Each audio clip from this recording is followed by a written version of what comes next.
नमस्कार दोस्तों, आपका स्वागत है हमारे YouTube चैनल पर। आज हम जिस कथा का पाठ करने जा रहे हैं वह केवल एक कहानी नहीं है, यह भाव और भक्ति के सामर्थ्य का प्रमाण है। यह कथा उस सनातन प्रेम को दर्शाती है जहां भगवान अपनी स्थापित मर्यादाओं को तोड़कर केवल अपने भक्त की सरल पुकार पर दौड़े चले आते हैं। गोवर्धन की पावन भूमि पर घटी है यह लीला। माखन चोर कन्हैया और उनके दो अद्भुत भक्तों के बीच का रास है। एक तरफ है श्री कुंभन दास जी, अष्टछाप के महान कवि, जो अपनी वृद्धावस्था में भी प्रभु की सेवा और कीर्तन में लीन है। और दूसरी ओर है एक भोली गोपी, जिसके हृदय में इतना शुद्ध प्रेम है कि वह सीधे भगवान को चुनौती देती है। यदि आप सचमुच भक्तवत्सल हैं तो मेरे घर चोर बनकर आइए। आप देखेंगे कि कैसे स्वयं भगवान को एक वृद्ध संत के कंधे पर बैठकर आधी रात को माखन चोरी करनी पड़े और कैसे इस चोरी में भक्तों को चतुर्भुज रूप का दुर्लभ दर्शन कराया। यह कथा हमें सिखाती है कि नियम नहीं बल्कि प्रेम भगवान को बांधता है। तो आइए हम सब मिलकर साक्षी बने उस अद्भुत लीला के जहां भगवान स्वयं भक्त के प्रेम के हाथों बिक गए। प्रस्तुत है माखन चोर की प्रेम लीला। गोपी अपने घर में दही मथ रही थी। सखी बैठी है और सखी गोपी का गंभीर चेहरा देखते हुए कहती है, सखी, आज तुम्हारी आंखों में एक गहरी लालसा है। गोपी कहती है, सखी, क्या तुमने कभी सोचा है उस यशोदा नंदन ने ब्रज की गोपियों के घर जाकर माखन चुराकर उन्हें किस अमूल्य धन से भर दिया होगा। वह चोरी नहीं थी, वह तो प्रेम का प्रसाद था। सखी हंसते हुए कहती है, ब्रज रानी, तू कितनी भोली है। वह तो द्वापर युग की बात थी, अब तो वे श्रीनाथ जी बनकर गोवर्धन में विराजमान हैं। उनकी सेवा के नियम, भोग के नियम कितने कठोर हैं।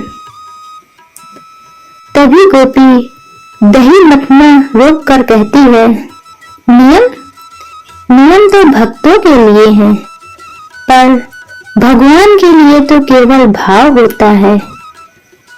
मुझे यह माखन जो मैंने इतनी शुद्धता से निकाला है, किसी सेवक के हाथ से नहीं चढ़ाना है। सखी कहती है, तो गोपी तुम क्या करोगी। गोपी ने कहा, आज से मैं रोज मंदिर जाऊंगी। मैं उन्हें यह माखन दिखाऊंगी और चोरी करने का निमंत्रण दूंगी। मैं उन्हें याद दिलाऊंगी कि वे केवल राजा नहीं है, वे माखन चोर भी है। उन्हें कभी इस नाम से भी पुकारा जाता था। सखी खड़ी हुई और कहती है, तू पागल हो गई है ब्रजरानी।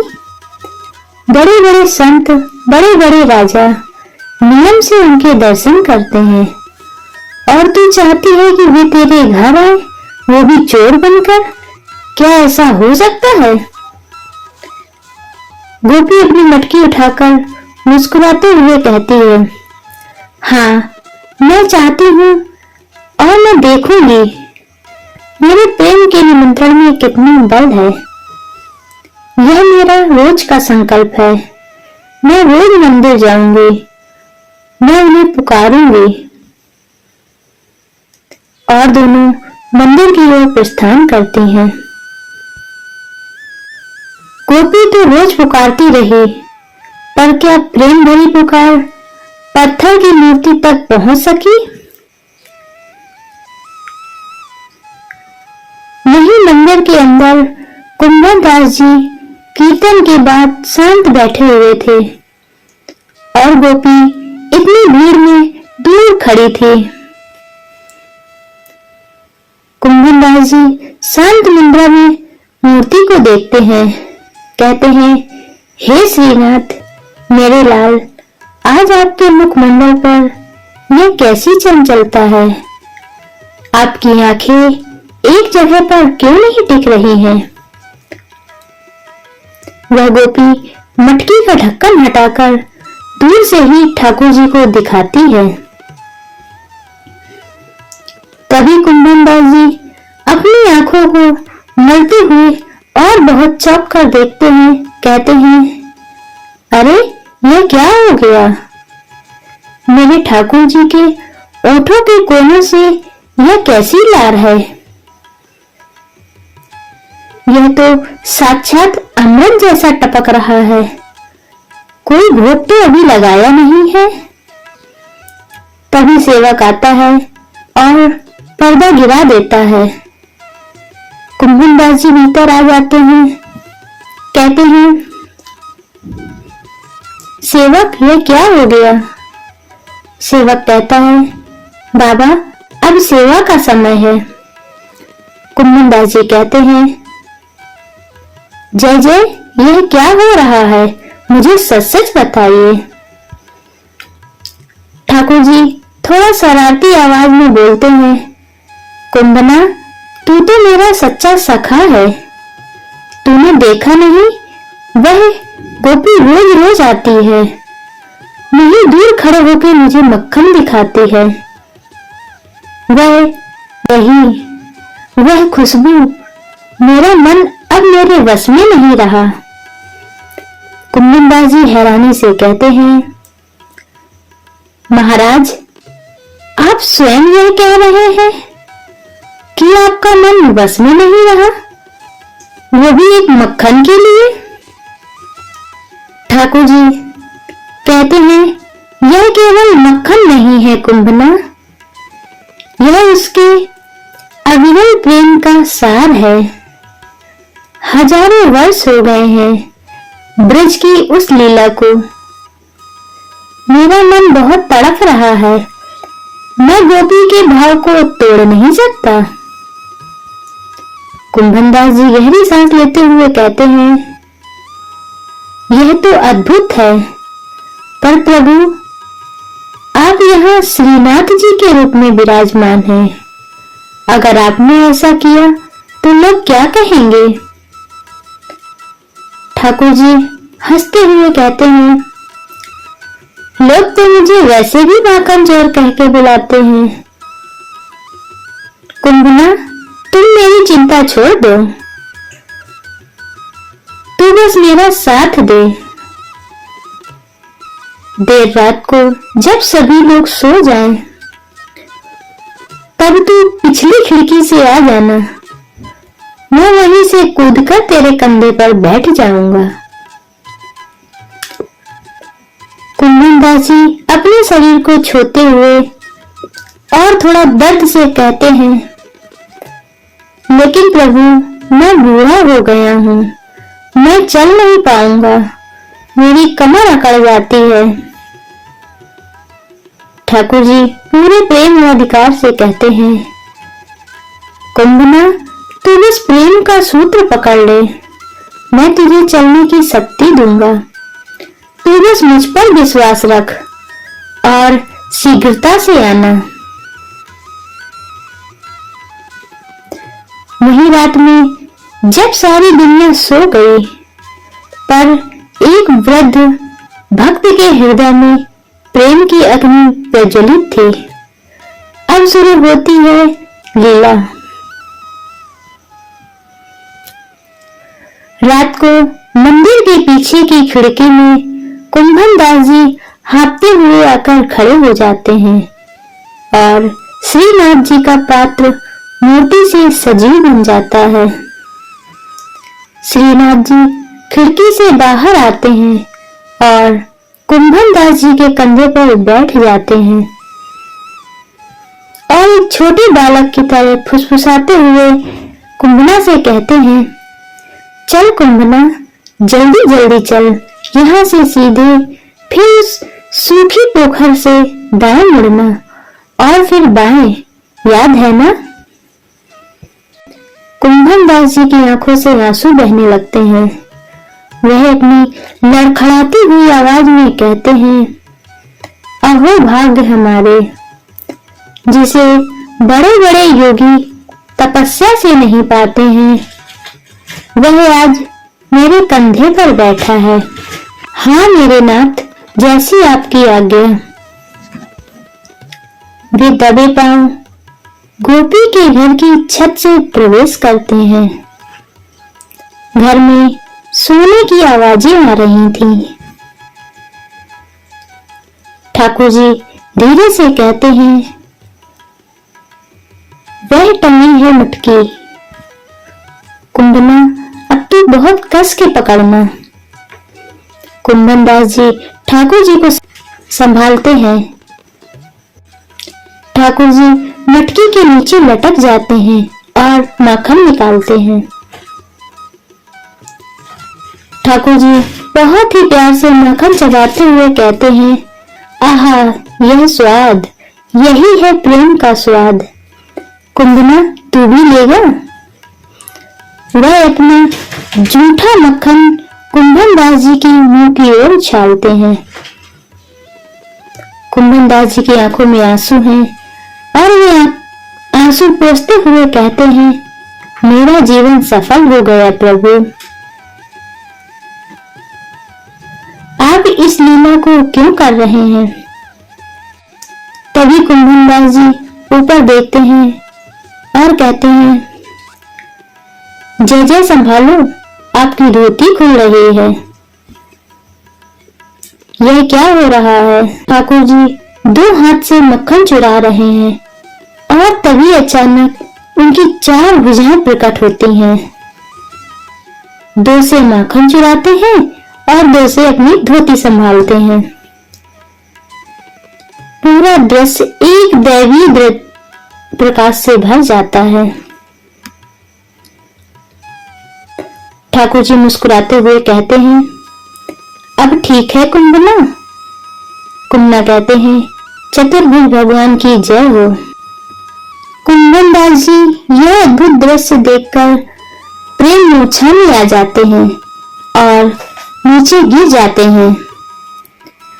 उनके हाथ छूटते ही मटकी जोर से नीचे गिरकर फूट जाती है।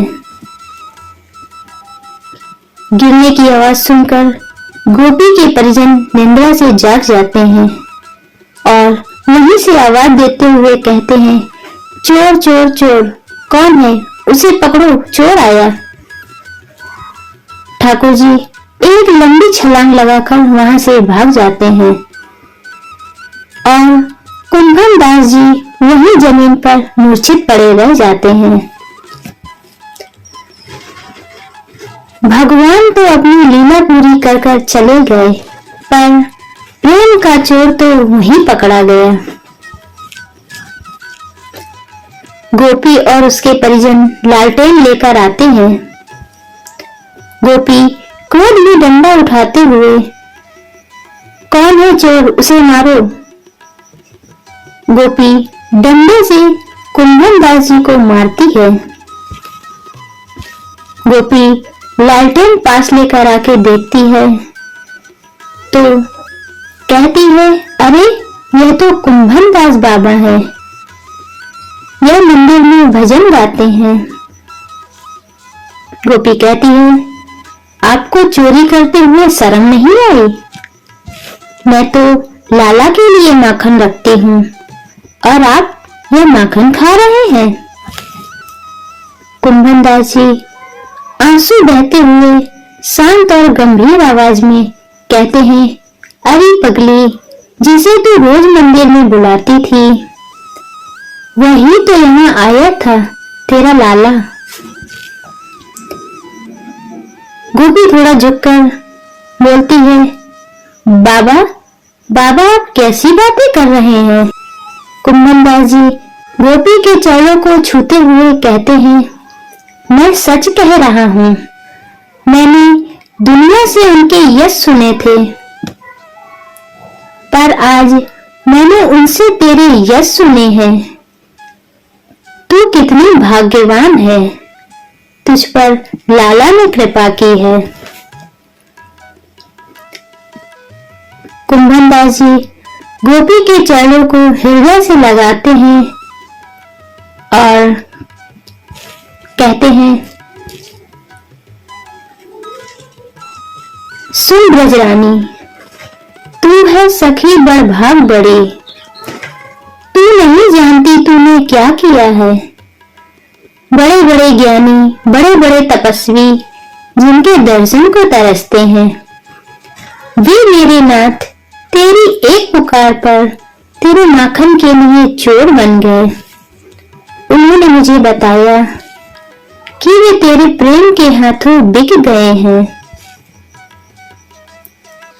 तुरंत गोपी कुंभन दास जी को खड़ा करते हुए कहती है, मुझे क्षमा कर दीजिए बाबा, यह सब आपका प्रताप है बाबा।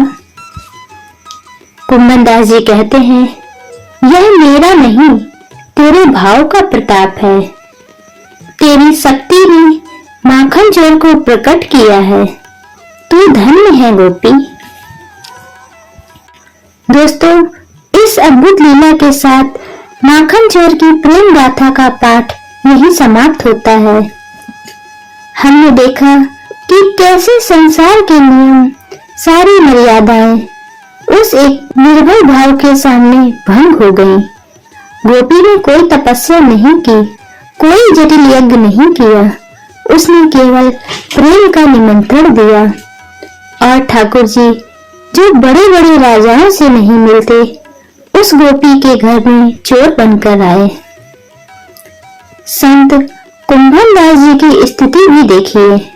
उन्हें भगवान का वह रूप देखने को मिला जो बड़े बड़े योगियों को भी दुर्लभ है, जहाँ साक्षात चतुर्भुज भगवान एक हाथ से धोती संभालते रहे और दूसरे से माखन चुरा रहे हैं। यह लीला प्रमाणित करती है कि सबसे बड़ी तपस्या प्रेम है और सबसे बड़ी संपत्ति भक्ति है। यदि हमारे हृदय में गोपी जैसा सरल भाव हो, तो हमारे ठाकुर जी हमारे घर भी माखन चोरी के लिए अवश्य आएंगे। यही इस कथा का सार है। प्रेम ही भगवान को बांधने में की सबसे बड़ी डोर है। हम आशा करते हैं इस दिव्य कथा पाठ ने आपके हृदय को उस अलौकिक प्रेम और रस से भर दिया होगा। अगर आपको यह कथा अद्भुत लगी हो तो वीडियो को ज्यादा से ज्यादा शेयर करें, वीडियो को लाइक करें, कमेंट में जय श्री कृष्ण अवश्य लिखें। धन्यवाद।